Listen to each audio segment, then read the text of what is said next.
whoa, this episode was amazing. It's all about near-death experiences compared to all oneness, the source consciousness. Pretty incredible. Yeah, the circle just came in and absolutely defined that difference between what humans experience when they go into a near-death experience compared to what the state of source consciousness is, which is something totally different, and how we can basically best navigate connecting to that broader field of intelligence to have a better life. I mean, I think that was probably like, they're all super profound. Guys, stay to the end because there are some amazing gems. Yeah. This is a great episode. You will not be disappointed. Watch it. Don't forget to like, share, subscribe. You can find us on iTunes, Spotify, YouTube. And don't forget to buy my friend here, Mia, a coffee. Help her create the show that we know you are just loving every little bit of. Let the show begin.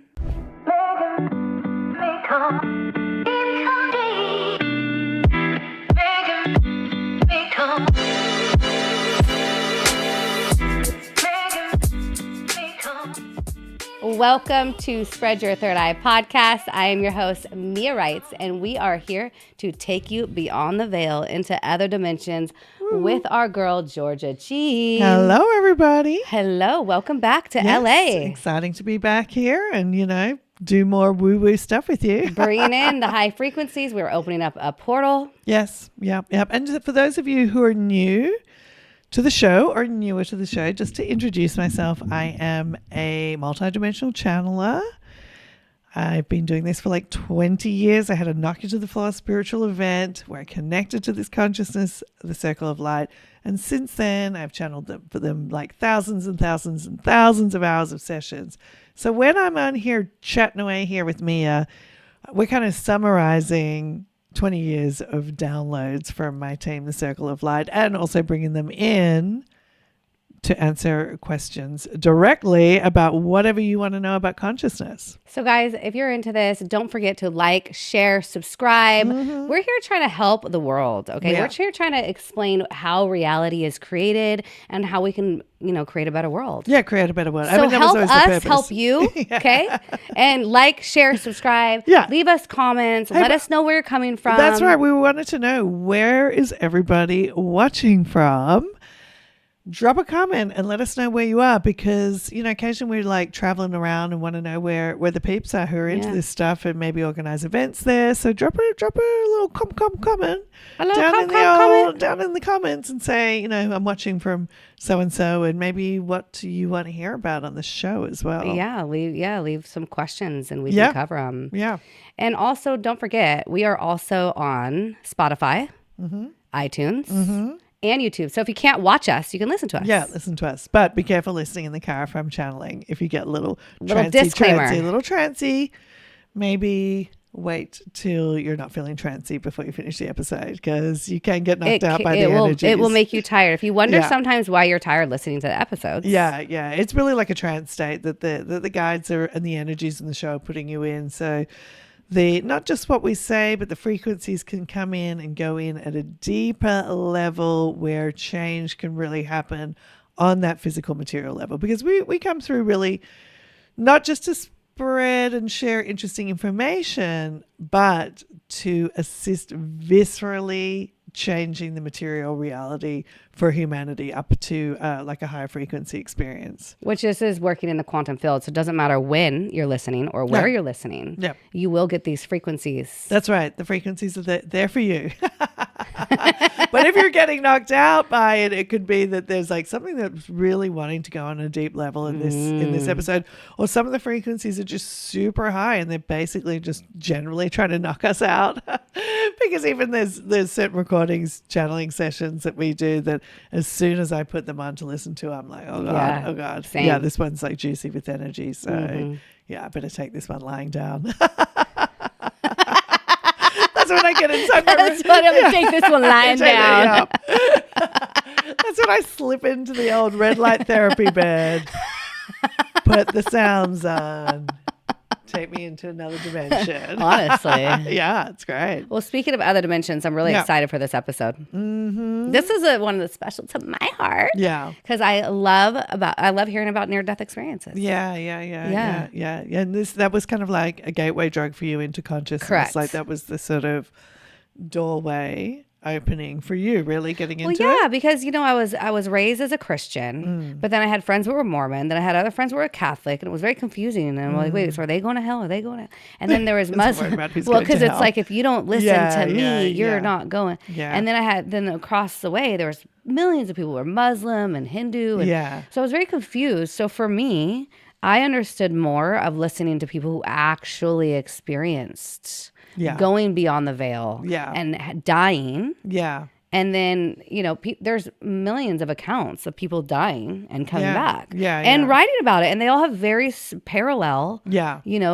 I mean, th're not exact, but very parallel similarities. They're doing life reviews. They follow the light. They feel ecstasy. The colors are just you can't even speak of the colors or the experience. There's no words. A lot of them describe the same stuff. Yeah. And the love, the intense, unconditional love that they feel. It was just like, I'd say 99% never wanted to come back.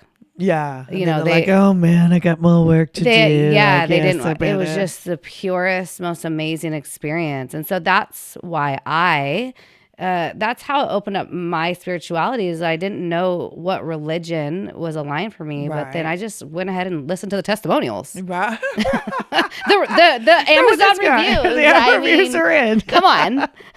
Follow this path. You'll have a better, Actually, I'm just curious. Have you ever almost died? No. No. Mm-mm. No.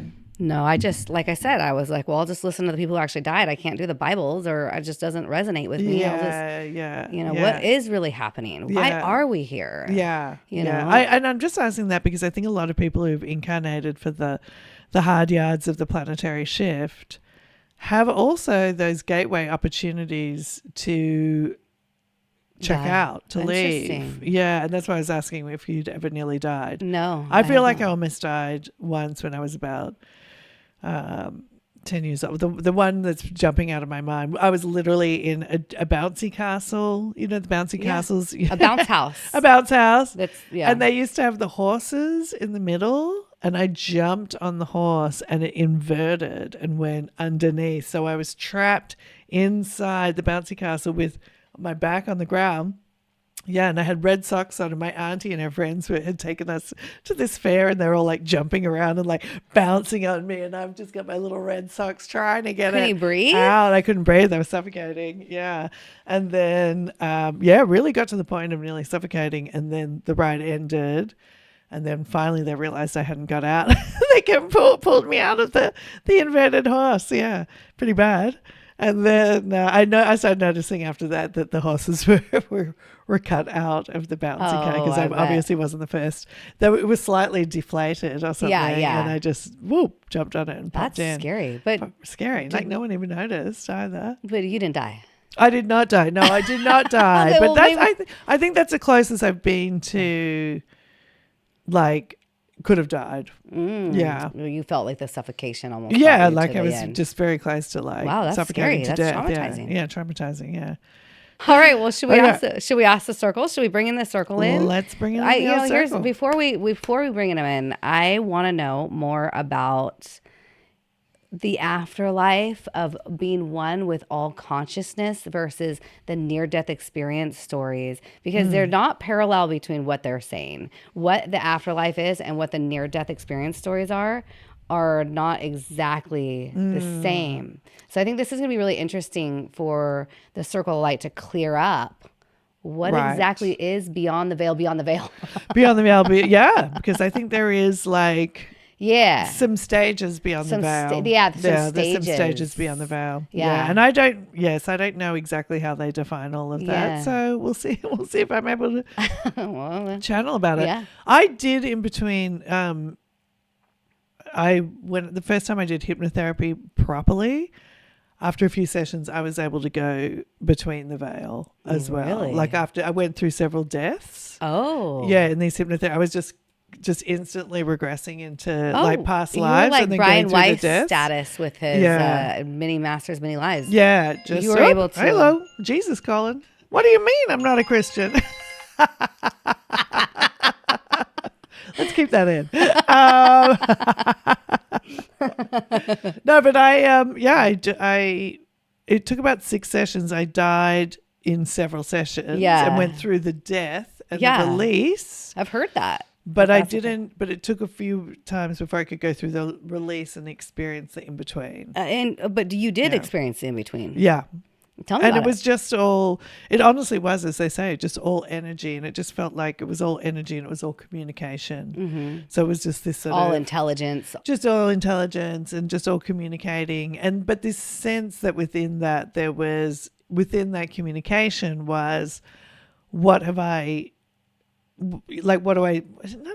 still need to learn, but what is yet to be experienced, and then this kind of reforming and going back as linearly expressed as that could be. Interesting. Yeah, but it wasn't. Yeah, so I went sort of straight into, and apparently that's kind of what's written in the Tibetan Book of the Dead as well. Oh, really? Because I told my stepmother that, and she's like, "That's what's written in the Tibetan Book of the Dead." Interesting.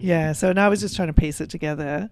This was obviously before the channeling and everything had started, but I did have those experiences. That's pretty wild. Yeah, it was cool. Well, you're not the only one who's had those experiences. Not the only one. But I didn't die. It was no, but you died in your past life regression, which that's how people were tapping in on the Brian Weiss. That's an author. He's also many lives, many masters, accredited psychiatrist. Has written a lot of books, but also peer reviewed, research papers. Yeah, a researcher. Yeah. This guy is not just, and this happened to him. Yeah. And his patients would go in between. Yeah. And then those patients would start channeling. Yeah. Other, that's what those masters intelligence were. And other stuff. Intelligence. That's right. Which I have also done that under hypnotherapy, but I think after I was already channeling, I would do this sort of different thing. I can't remember. I could see you just going right into channeling when you're just business as usual. Yeah, business as usual. Yeah, exactly. So all right, she's dead. Right now, this is what's happening. Okay. So, here you go. Move out of the way. Later, and that was almost like the reason in that case, because it's very hard for me to channel for myself. I don't channel for myself, but under hypnosis, I think I was able to kind of go into that state and receive more, get this information that was a little bit more pertinent to my. Can you imagine how annoying that is? Like not being able to channel for yourself. Like everybody's coming to you for help on stuff, and I can channel for other people, but it's very difficult. Yeah, that is annoying. Yeah, like I can't just sit there in the mirror and be like, "Greetings, dear one," That's what you need to know about today. Nope, I just get to figure all that out. You are worthy. Yeah. So, okay, cool. All right, well, shall I bring them in then? Let's bring them in. All right, here we go. Just a little sip of water. There we go. Hi, yes, indeed, dear ones. We are here, and we are most delighted to make connection with you here on another magnificent day in your earth plane. All right, dear ones. So as we're just tuning in here a little bit more, please ask your questions. Well, I want to remind the audience about maybe getting heart-centered right now as well. Do you want to kind of tell them where to be in their hearts and why we need to be in our hearts for this episode and just in general in life? Indeed, yes. Very good, dear one. So remember that when you are seated in your hearts, you are creating, attracting, manifesting, focusing into the reality that is generated by the heart, which is beyond all the unsupportive conditioning and programming that is programmed into basically the mind. If you think about the two movie projectors, one is projecting from all that old imprinting. So even as we're coming through, and thank you, dear one, for bringing it up, even as we're coming through, there may be concepts that you have received before, even about these ideas that are sort of programmed into your mind about consciousness, spirituality as part of your learning process. If there's anything that is still a little bit distorted by the mind, if you come into your heart, you're actually able to receive the intelligence of the teachings without that egoic resistance triggering up and impeding your capacity to integrate, to receive and integrate what is being brought forward to you. And it just makes it a little bit more harmonic and easier on you to receive that way. Heart centering generally, before you are doing anything sort of energetic, before you're doing, well, we would just say before you're doing anything at all. In fact, we would say just do it all the time, because you're going to fast track into a better reality by not having that unsupportive conditioning and programming and the ideas of the mind impeding and creating resistance to you really opening up to the truth of who you really are, which is a magnificent and powerful being. Thank you. Indeed. So one thing that just I have obsessed on for years and years and read so many books is near-death experiences. Indeed.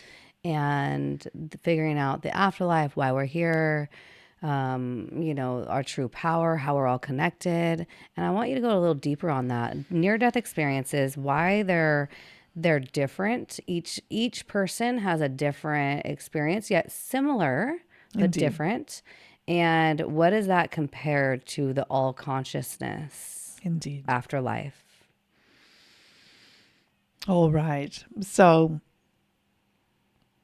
it's always tricky to explain non-linearity in a linear way. Mm-hmm. So when you think about the all consciousness, that is everything. Mm-hmm.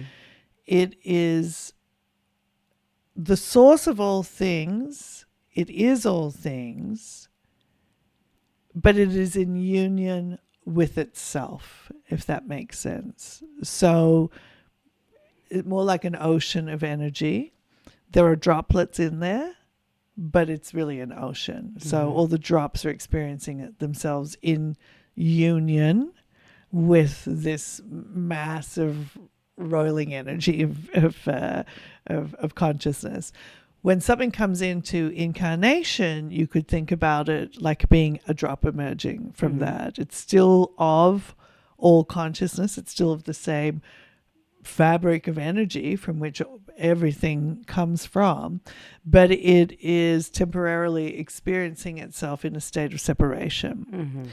So that's sort of the big picture of the difference of being in the oneness and being in a state of incarnation.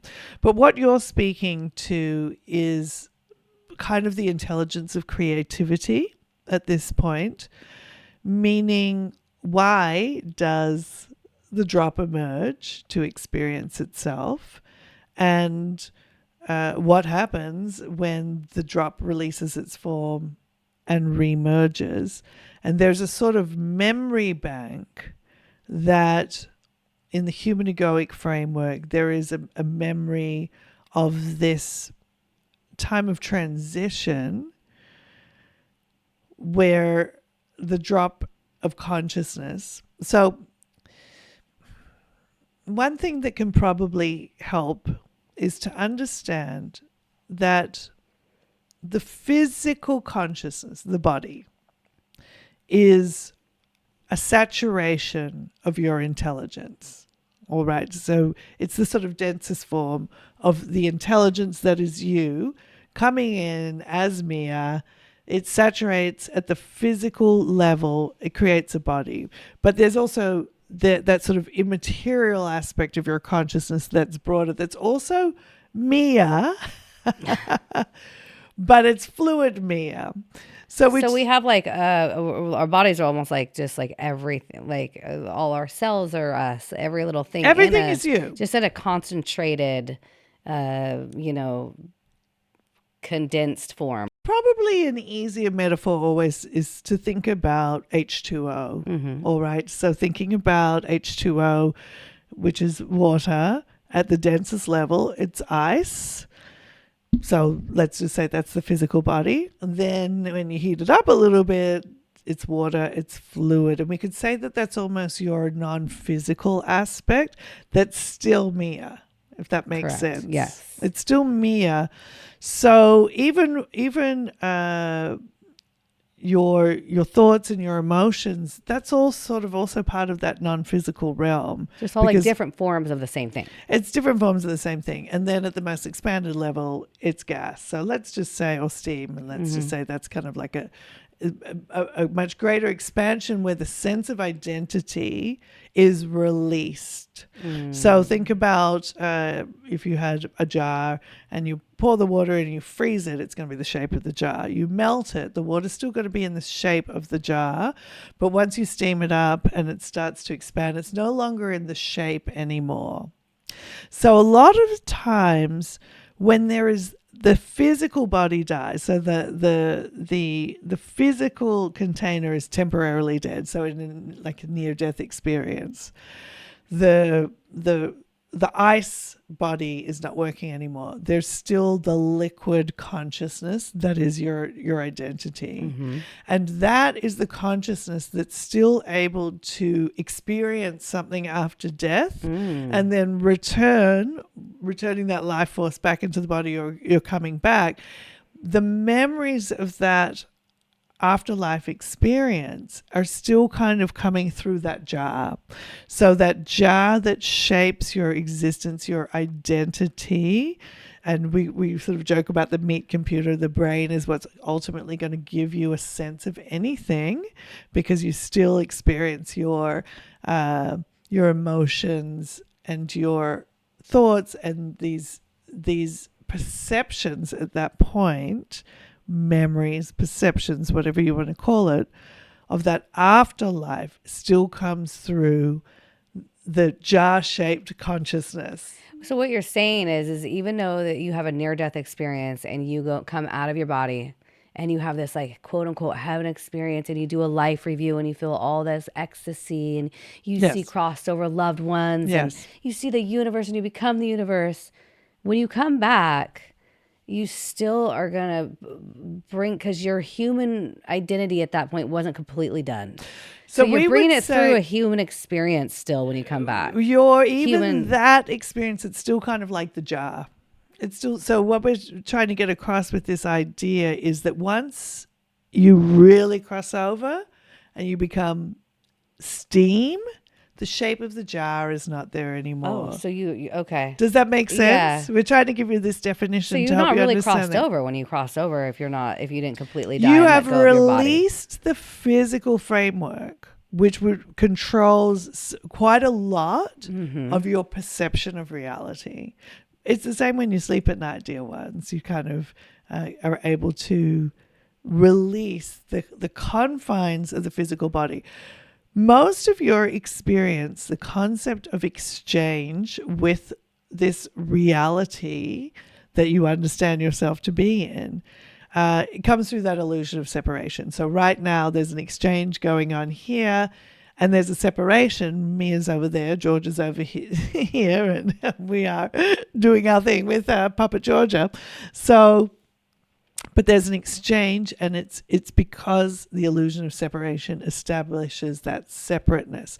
So within the ice in the jar and even within the water in the jar, there's still an element of separation. So that's why when people have these near-death experiences and they see other people that were part of that identity construct, the life of the jar, the existence of the jar, they're seeing that, they're seeing figures that feel like spirit guides and this sort of thing. There's still this saturation at that level. Okay. When you release totally, there isn't the same mechanism that creates the identity of the jar itself. So it's sort of something different. It's all energy. It's all consciousness. The H2O, whether it is steam, water, or ice, is H2O. It's consciousness, but it's able to take different shapes and forms at different densities. So we would say the afterlife experience that many people understand the afterlife to be is the release of the frozen state, but there's still elements of the jar itself shaping the perception of this experience, or the perception of their near-death experience. Projection. Yes. And that's why. So why do so many people have different experiences, even though they're the same? Why do they go through a light? Why do a lot of them have a life review? Why? Can you explain why they're experiencing the same? Yes. So when the physical framework is dropped and the consciousness is freed from the confines of the physical framework temporarily or whatever, it's able to access a broader realm of that jar, if you will. It's able to access a broader realm of consciousness. So now we'll switch it up a little bit. Switch the metaphor up a little bit so you can follow this along. All right. So when we go back to ice, water, steam, the ice is very rigid and it's a dense construct and there's not a lot of movement there. Once it heats up with the dropping of the physical body, now it's more fluid. So it is more connected to feelings, experiences that are closer to steam. So if you were ice, you wouldn't have the same relative space to steam as if you're water to steam. Does that make sense? Yeah. So that water phase, that kind of it's really a non-physical phase of you still in your identity. Oh, that's really what the afterlife is. And so there's this sense of relationship with things that are still relevant to the life of you in the jar, you as ice, but you're not fully released back into source. So this is why people will still have certain experiences that may speak to their cultural, religious beliefs and all of this sort of stuff, because part of the imprint that's still there. And we're not saying, when we talk about the illusion of reality, we're not denying that people have these experiences and that they are a sense of reality beyond the physical material veil. Because when we talk about, or you say we're going beyond the veil, what a lot of the times that is actually referring to is you're going beyond the veil of the physical sense perception of reality. When the physical sense perception of reality is dropped, what you see, what you hear, what you smell, what you taste, what you touch is dropped, then just as if you removed all of these walls right now, you would see that there's a bigger space behind here. And that space is also relevant to your life, but it's a different aspect of it, and it's an expanded vision. So this is why there's similarities and there's variation as well. But when you're in that water state, because the density of the veil walls are dropped, you also have a sense of this infinite connection, which is the steam state. So you you're can still closer feel it. You're so closer you to it. You can can feel it. But even what people feel in terms of a great state of love and connection, it still isn't the full. It even gets better? It even gets better. If you were in your mind, you would say better or worse, and that would be a judgment of the mind. But relative to the density that you experience yourself in, it would feel even more expansive than the states that people have in that non-physical realm of themselves. Now, when people talk about heaven, hell, purgatory, that's sort of speaking to this processing that's happening in that water state, where it is what are the kinks of my consciousness that haven't released. So remember when we were talking about your sort of mental and emotional states are part of that non-physical, immaterial, faster moving consciousness. That's when people are talking about the life review and the chats with the soul guides and all of this sort of thing. It's about working through what is still unintegrated or unable, in a sense, to fully release back into the steam state. Why, for example, when there's an idea of crossed over relatives still trying to assist or still trying to help, they're not trapped in that water state, but there's aspects of the consciousness that are still figuring things out in that more psychological space in order to finish processing that energy and be released into the steam space. Same with ghosts, same with even some people's idea of what purgatory is, where you kind of have to hang out for a little bit longer to correct things before you get to quote unquote go to heaven. But heaven is not.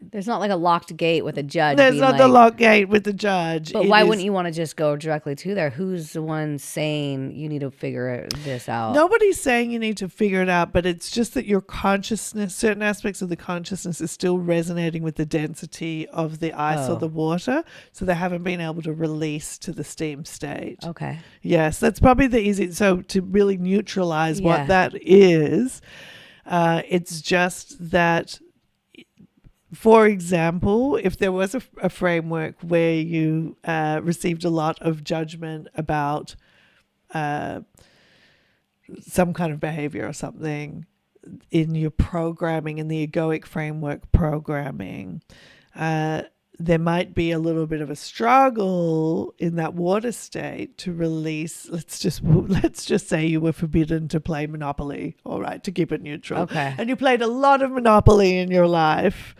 but you had received from your parents that people who play Monopoly are possessed by the devil and they're going to go to hell or something like that. It's a strong imprint within that jar of consciousness, in the solid state, in the liquid state. So as you come into that liquid state, when you've kind of crossed over, there might still be this sort of energy that's caught up in this whole storyline about the Monopoly, and it's not allowing you to release that piece of consciousness into the steam state that was playing a lot of Monopoly because of the judgment framework freezing it in that state. Yes. But is that kind of like a trapped soul where it's like they don't know, like, you know, here on earth, I'm just now being told how I can come out of all this stuff by learning with you. And I'm like, well, I'm so glad that you guys appeared in my life at some time to pull me out of some depression and pull me into this, or, you know, help me on so many levels. Yes. Do they have help? Of course they do. Because the state of the steam that is flowing in, because these walls are gone. Once the egoic framework is dropped, remember, you choose to put these walls in. Well, I unconsciously choose things unconsciously, though. Unconsciously, but we're saying as an incarnation, you know, the walls were put in so you could play this game, this little theater here on the stage. When you die, now some of the walls release, and there's this bigger picture of things, and everything that was being blocked out by the walls is able to start to filter in. So your idea of help is a little bit different. It's people from your perception perceive it as trapped souls. It's never the whole consciousness. Okay. It's never the whole consciousness. It's aspects of that conscious. It's like when think about, you've got a lovely glass of icy water on a summer's day, or it's ice, it starts to melt, now it's icy water. All right, so there's still some of those elements of the ice in the water that haven't returned back to a fluid state, and they're further away from being steam. So you have to think that it's just that's residue melting there. Nothing's trapped. It's moving back towards that state. Okay. But when there is a release in consciousness, just in the same way as when you're really having a hard time about something that you did, and then you just decide to forgive yourself, or you do some love and acceptance, and there's this sort of release expansion that happens.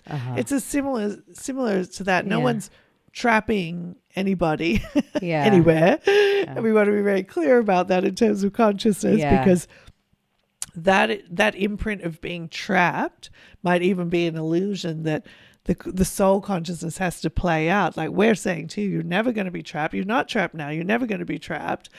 And we want you to hear that now, even as you're releasing your egoic framework, which you, in many ways, you are now doing whilst remaining in incarnation, that the concept of being trapped is part of the egoic framework. So it's not a stable state in the non-physical. Okay.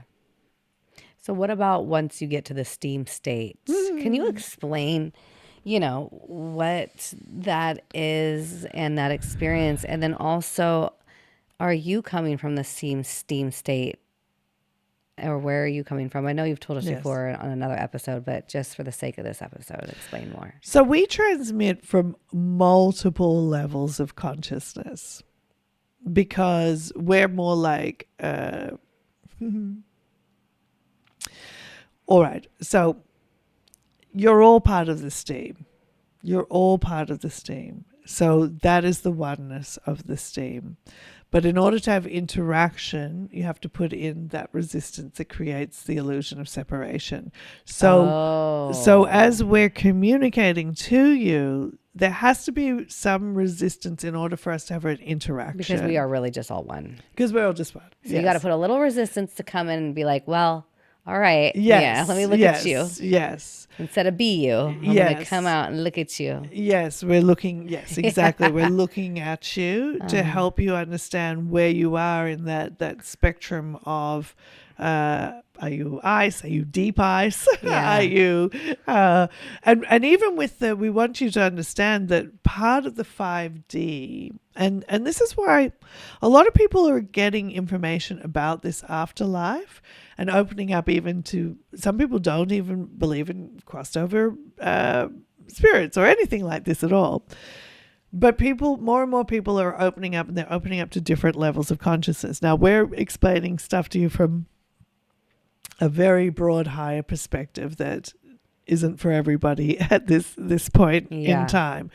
Because this idea of understanding the liquid state as being part of you is because that's part of the new 5D multidimensional potentialities that are coming in. So just sit with us here for a little bit, dear ones. In the 3D consciousness, the veil of separation is much, much denser between that ice state and that kind of liquid state. And so there's the physical materiality. There's not as much being informed from the immaterial plane or even the steam state to inform that life in the ice state. Does that make sense? Yeah. Yes. But what's going on, because remember, you are focal point creators in all consciousness. There's all types of games to play. It's all out there. And you are focusing in on a new game, which is actually more holding focus in your water and your ice at the same time.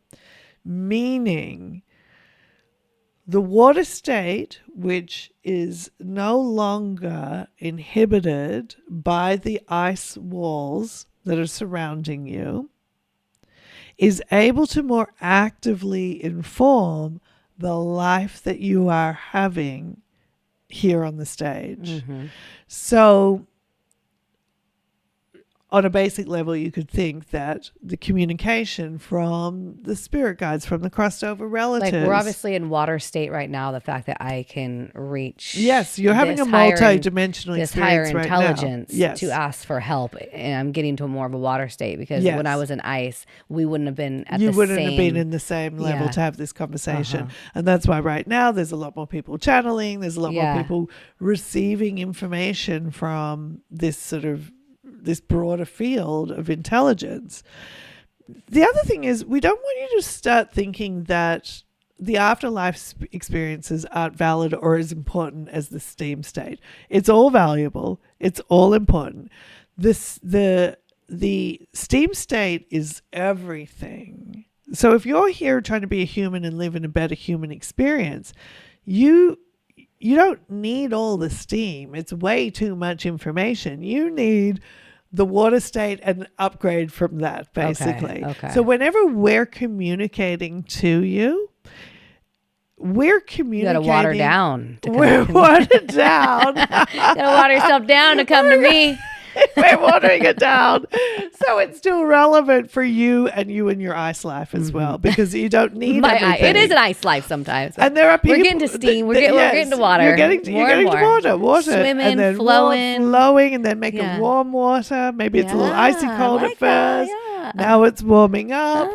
Hot tubbing soon. Now you're hot tubbing. Not quite steam, but I'm enjoying steam, but you're right there living the life in your hot tub. So we're Is that the fifth dimension, or is that the fifth dimension? Very good, dear. We're getting you to the hot tub of the 5G with a little bit of steam. Thank you. Get my nice bathing suit warm on. water. Yes, you're looking fine. It's all wonderful. You're feeling relaxed and chilled. I like out. that. I like yes. this. So we're getting you to the 5D hot tub. So wonderful, dear one. Your humor is a delight. So because you're still here playing in this human experience. There's very little point us transmitting from a point in the steam consciousness or the super hot tub consciousness that just isn't relevant to you. Okay. It's too much information. In fact, some people really struggle with things like quote unquote mental illnesses because they're pulling in information that's not relevant enough for that realm that they're playing in. Wow. That realm of experience that you're in. Or it's they don't know how to piece it together yet. Yeah. It's just overstimulation of the biological system with too much information bleeding through from other dimensions and realms that may actually not be helping you get in and out of the hot tub, basically, dear ones. Yeah. So let's keep you focused on having a good time in the hot tub. And that's where we're transmitting to you from. And that's why sometimes you're trying to get into the hot tub and your problem is about something very fundamental, like I don't know how to turn the hot tub on. So a consciousness is going to come in and say, press this button that gets the hot tub going. Sometimes what's going on in the hot tub, or you're having a problem with the hot tub, is it's too hot. Like you're not a vibrational match yet for that information. So even some of the things that we're saying right now to you, the temperature of that hot tub information might be too hot for people who are just walking to the hot tub, and then they're still understanding that there is an afterlife, that there's even a hot tub. You want to stage people into stage, which I don't have a good idea. I'm just like, I just need to talk to Angel Chandler. Yes. So that's all, because every step of the way is valid. And every incarnation, whether you're accessing, if you're nowhere near the hot tub, that is a valid piece of all consciousness, because it's all H2O. So there's no absolute, you've got to be this, you've got to be that. But it was a collective agreement that this hot tub experience would start happening on the planet. So you're going from kind of a ice lake to a hot tub. Which is great. A cold pool thawing in winter. To the hot tub, where there is a closer connection with that intelligence that is in the steam state, or that is in the liquid state, informing what you're doing in the hot tub, basically. And that it just gives you because multi-dimensional information, the liquid state is non-linear. It is not operating under the restrictions of the linear time-space reality. So let's give you another example to help you understand this. Like a real world example, because a real hot tub example. Because I remember one time you mentioned on the podcast that Georgia has, coming out of the cosmic closet, that the way you perceive time is you could see multiple possibilities, all right? the potentialities. Multiple potentialities. And the heart knows all the potentialities. So that's why the heart's trying to get you to the potentiality that it already knows is your favorite hot tub, basically. Okay. Yes, like not the one with the slime, not the one not the slimy hot tub with the reptilians in there.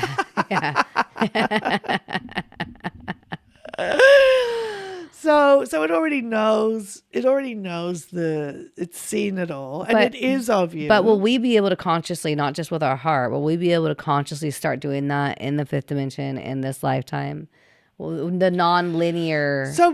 So sometimes when you're talking about intending and this sort of thing, remember, the more you're dissolving the human egoic framework, which would inform a certain number of your choices about which swimming pool or ice pond or hot tub you end up in, that's getting dissolved anyway. Okay. But when you still have when there's still some of that programming active at this stage, it's the idea of surrendering to the heart is actually to make a conscious choice to go to the navigation system that knows the best hot tub for you. All right. So the conscious intention is that I want to be in my best hot tub. And we've been talking about now you can really start to define how the hot tub feels, what it looks like. So moving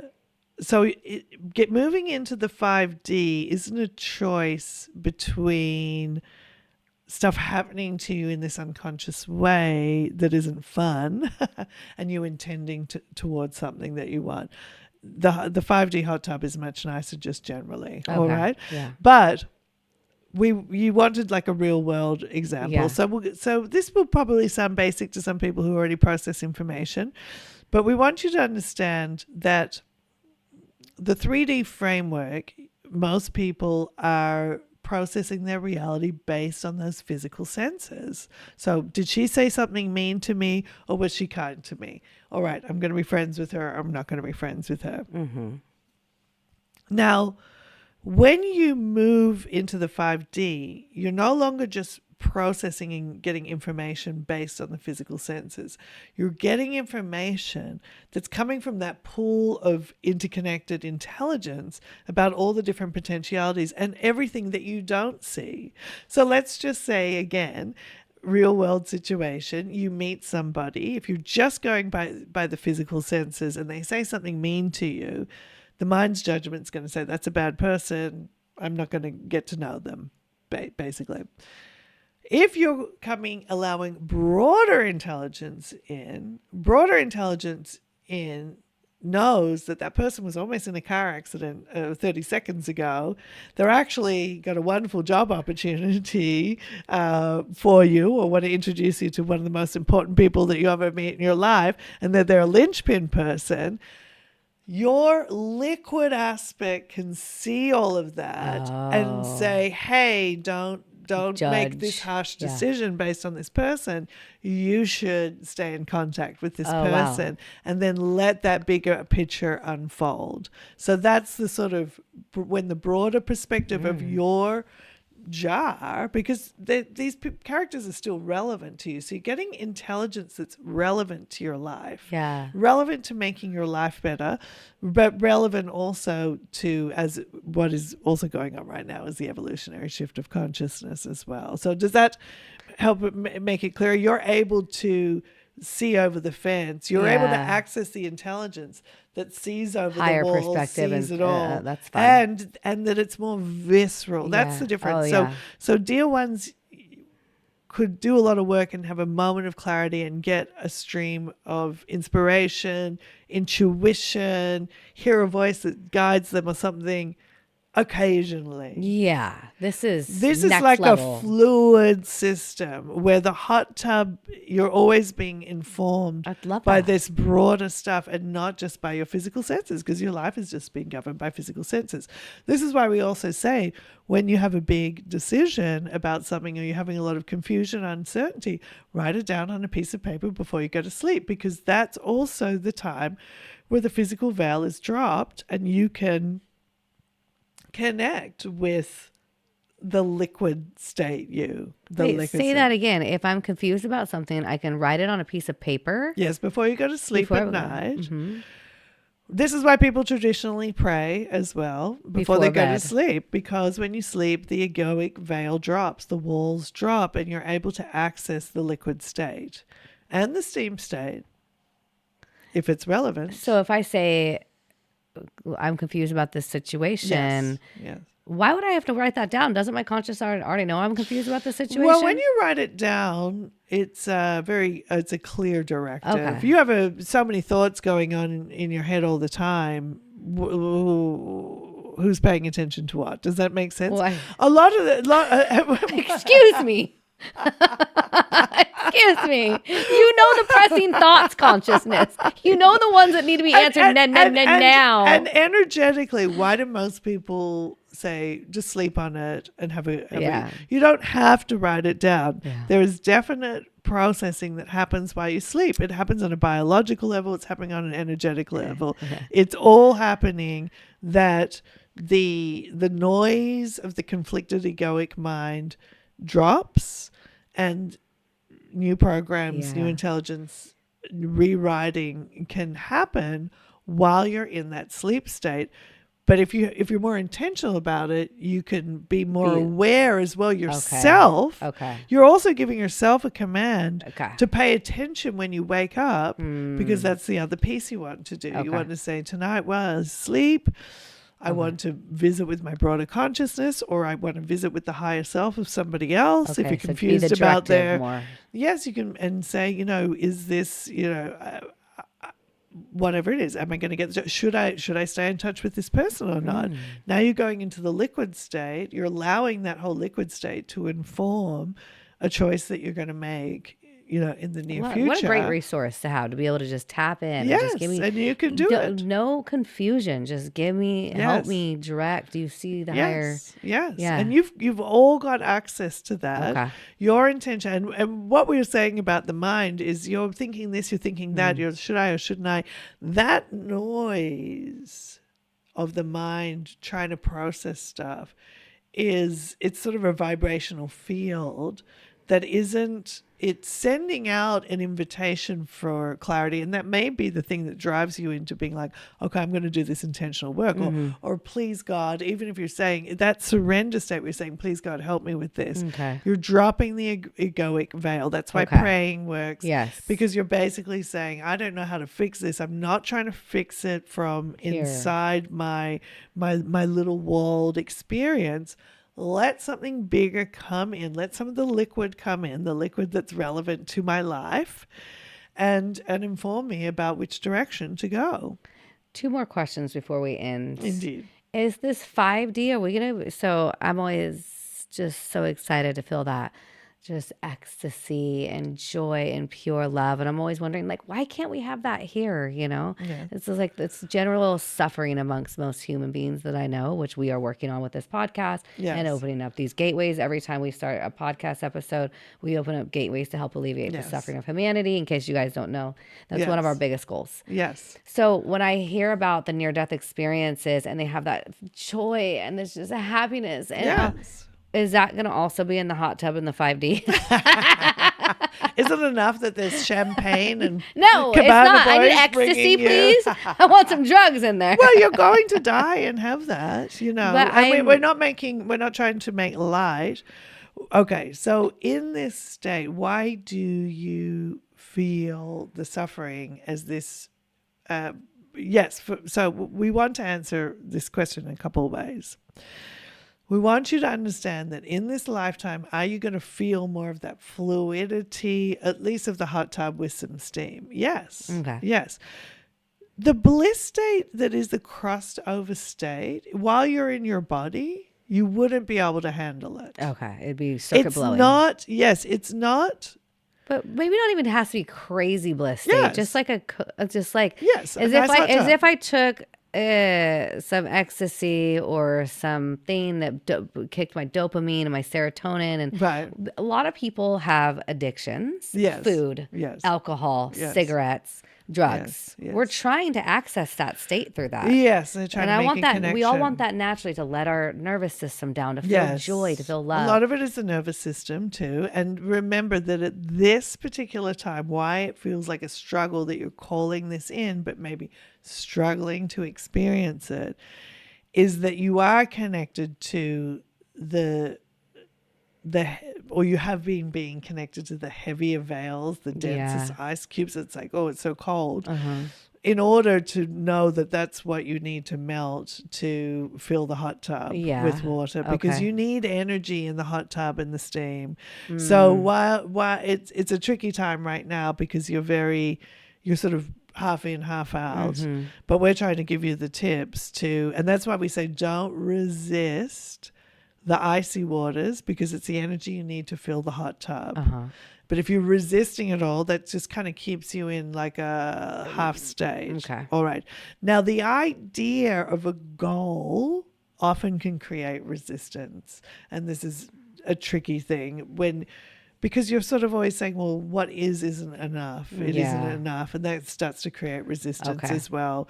So we sort of say to you, when we describe the steam state, when we describe these fluid states, always the gateway to the next state comes through that state of non-resistance. Why? Because you're getting the energy from the icy pool to fill the hot tub, basically. And you want to do that process faster. Don't resist the process itself. Many people are struggling because there's been a lot of awareness on the ice blocks. When is it going to happen? But we're here to say yes. And in fact, more of that state can happen to you right now if you stop resisting and stop saying where I am at is not enough. Because the way you stay stuck in a bandwidth is by resisting its nature itself. Okay. Yes. And that's why we also want you to hear that they're all valid. Steam is valid. Water is valid. Ice is valid. It's all valid. It's all important. It's all consciousness. It's all H2O. It's just H2O moving in different ways. And that's why we're saying if you were in the body and the steam state at the same time, it would be very uncomfortable. Okay. Well, imagine trying to pour an ocean into a drop. Yeah. So it's not that the idea of what that state is, the steam, because you don't understand how energy works, it's creating resistance to your existence now, which is keeping you in suffering. Okay. And it's not what you think it is. Okay. And it wouldn't be what you think it would be. So you're talking about the steam state, and we'll just end it here because I'd like to touch on the steam state. It's not what we think it is. Can you even explain to the human egoic consciousness what the steam state is, or just like...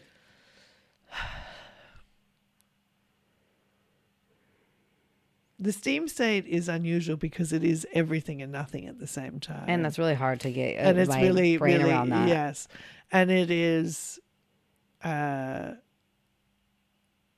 a real intensity in the steam state of its own because it is everything and nothing at the same time.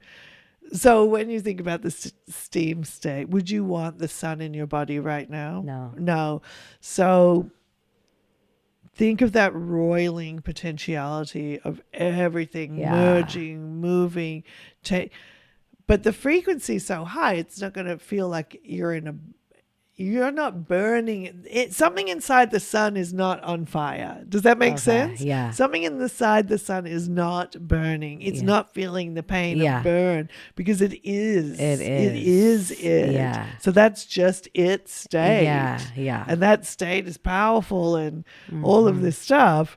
But in a different state, you get singe. Yeah.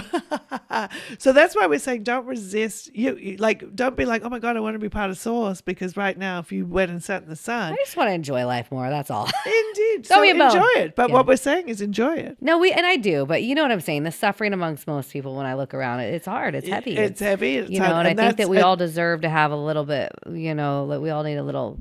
Yes, uplifting. But you should, if you stop being so relative to where you think you're going, you'll enjoy where you are now more. Okay. Yes, but it's because you're feeling that collective energy. Yeah. You think you're suffering more than you are because you're connecting into the denser psychological states, again, in order to get that energy to build the hot tub. So this is why we're saying at this point in time, try not to resist that process so much, and just...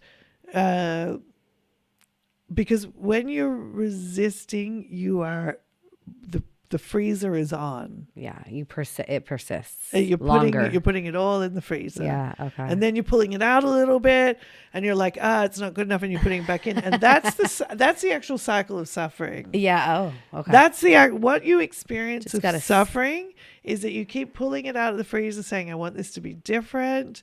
You resist it, you put it back in the freezer. So when, for example, emotions come up, memories, trauma memories, all these sorts of things that your mind says is uncomfortable, you feel the discomfort of arising, you want to shove that energy back in the freezer instead of allowing it to melt through some temporary like re-experiencing of that state, so it actually becomes available to fill the hot tub. So that's why the healing process can have discomfort, but it takes you out of suffering. Yes. But if you're always resisting, then you maintain the suffering. Yes. This is why the sages have always said, suffering is resistance, basically. But resistance also defines your reality as well. Yeah. So we're talking about different things there. But the less you can resist, the more you can receive, the more you can, when you're receptive, the energy is able to move into its next state more. So more receptivity, radical non-resistance will get you to that state that you're actually seeking more, which is more flow, which is more things aligning, the synchronicity, that magical feeling when the water state is informing the ice state more, or the steam state is informing where it's more of it's a becoming of the fluid state at that point. Because like we said, when you would call out for assistance before, you would have like these sort of temporary moments of awareness that's coming from that broader perspective, and it's not very often, and most of the time you're trudging through life in the resistance. Yes. So this is the liquid informing you all the time, or much more. That. So you're not, so if you're getting that information from the broader consciousness that's saying this girl who is a bit snappy then is actually going to introduce you to your soulmate or something like that. It's like having a psychic on board at all times. Exactly. That's what we want. We want to know, hey, tell me to go right. Yes. Tell me to go left. Then I would never worry. Yes. I'd be like, but it's the worrying state that's keeping you in your mind. So don't worry. That's what we're saying. Don't worry. Just go into your heart more and let it project. Because you can go into your heart right now, be creating hot tub and living from the hot tub. It isn't like when all the work's done. It's actually you choosing. If I go into my heart, I am willing to drop some of the framework walls that I'm attached to from the egoic mind informing my reality. And I'm willing to let that broader energy in and actually inform me. So sometimes it's actually dropping some of the willfulness in your intentionality, because you actually don't know what's going to make you happy. That's the thing. Most of your ideas about what is going to make you happy are coming from conditioning that you've received. Yes. You've been told that this particular life will lead to happiness. Yeah. And a lot of people played that out, and it actually didn't. And that brings them into a spiritual crisis where they start to deconstruct the belief structures. So don't be so attached to the things you think you're desiring. Don't have as many rules. Don't be so judgmental. That will allow more of that broader consciousness to actually get through. I just like certain flavors. You do like certain flavors. And that's all right, but there's flavors you may like even more.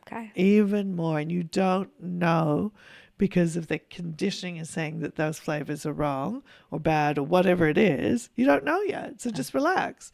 Relax, be open, receive. That's always the message. Just relax. Yeah, just relax and receive and heart center. Yes. Stop stressing. Okay. But be aware when you're in your mind. Yes. And just be more vigilant about going, okay, I recognize that my mind is very attached to this. And it's probably, again, because of this imprinting that you have. But it feels like it's your belief. Yeah. And your broader consciousness is actually saying, guess what, girlfriend? There's a better hot tub over here. Get out of the hot tub with the snakes, with the startup or whatever it is. And come try this hot tub. Your broader soul, your heart is trying to get you there. You have to be willing to pry your fingers off the edge of the old pool. Stop gripping off onto the lilo of toxic relationships or whatever it is.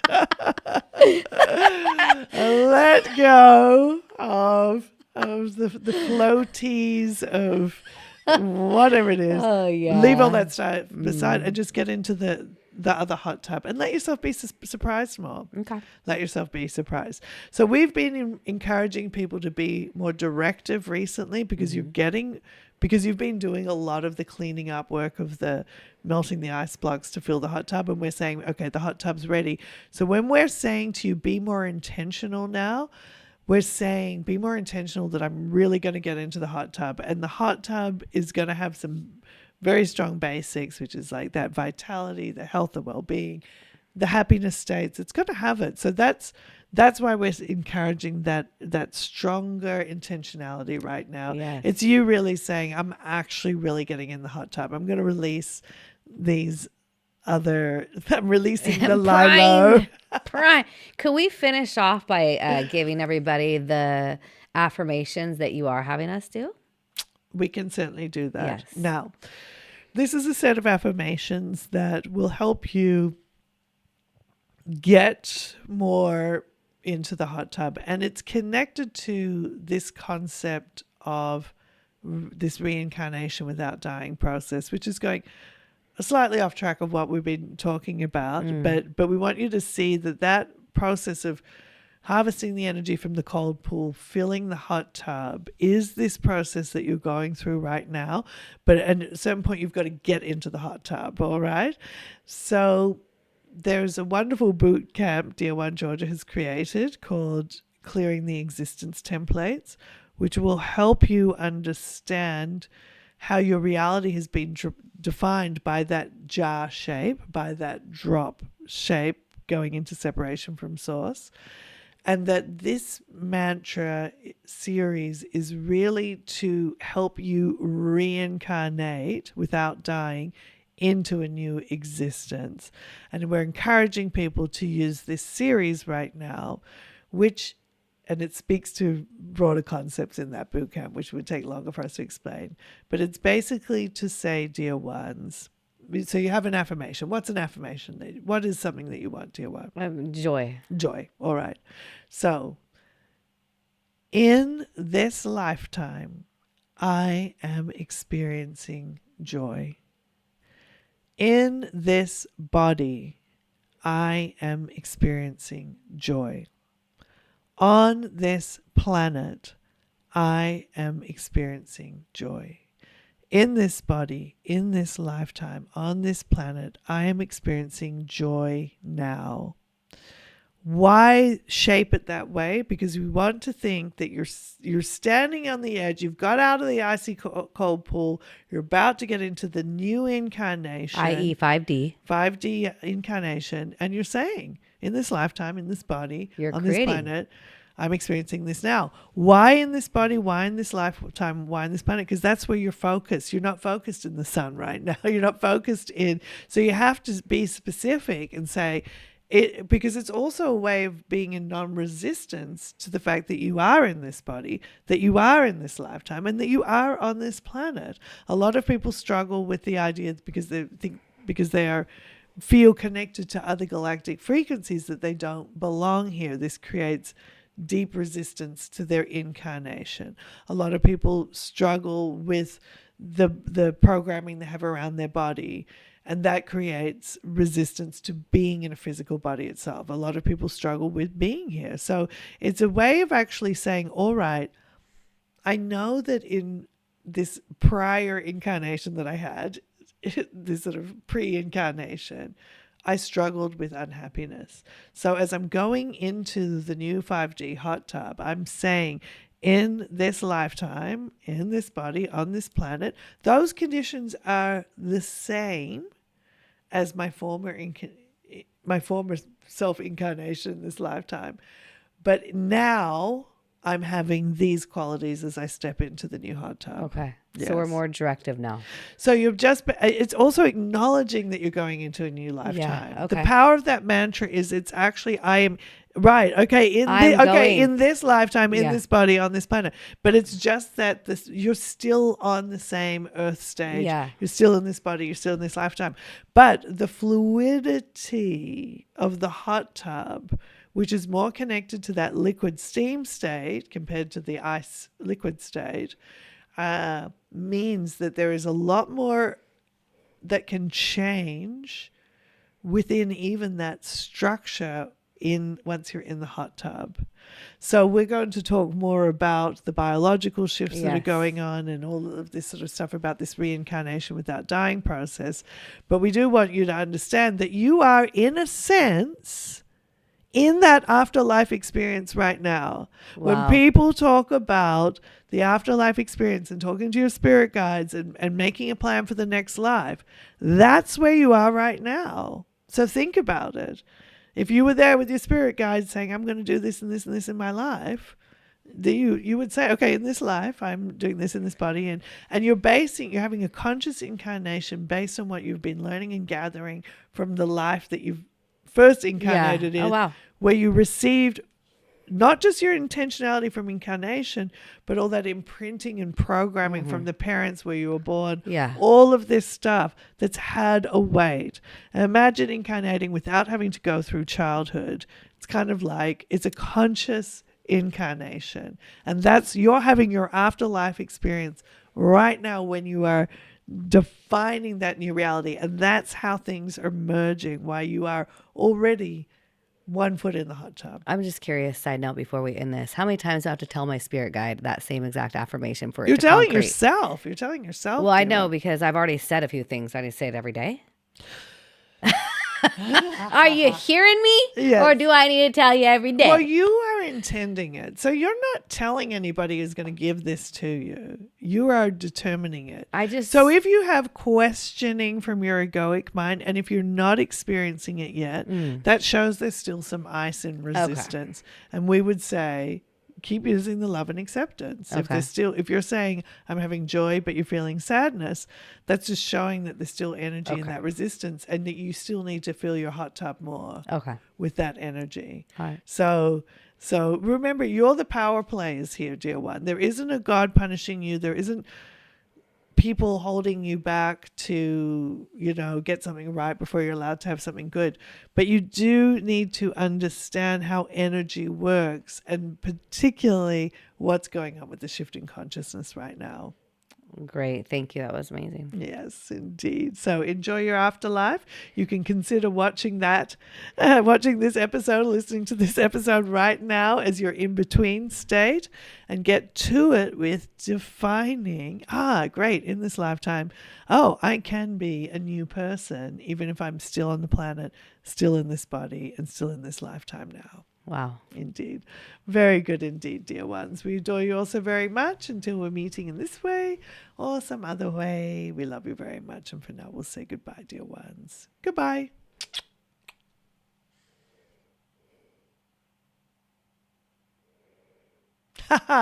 Boom, the hot tub. That was great, Mia. What a great metaphor.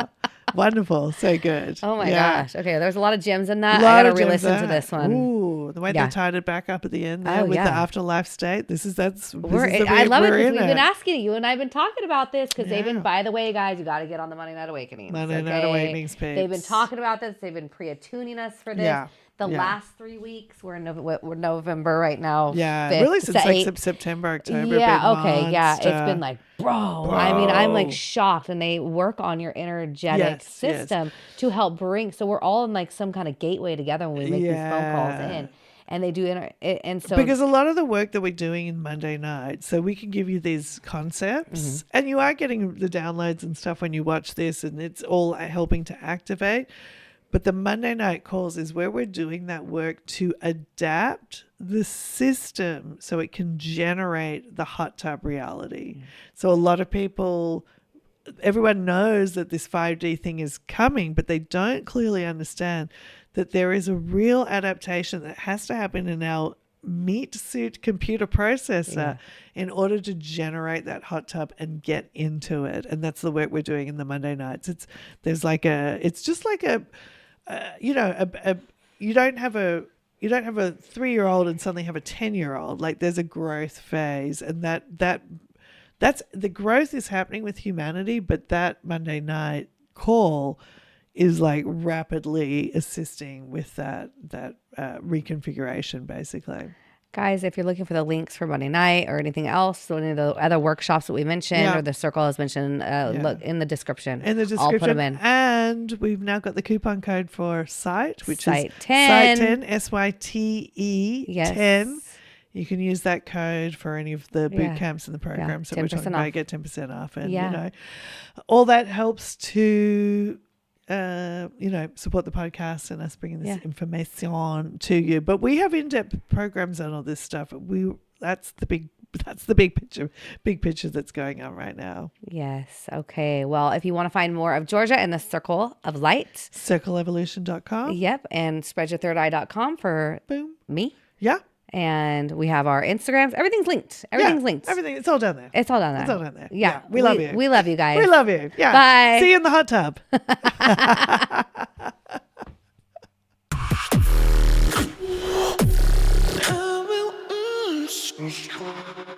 will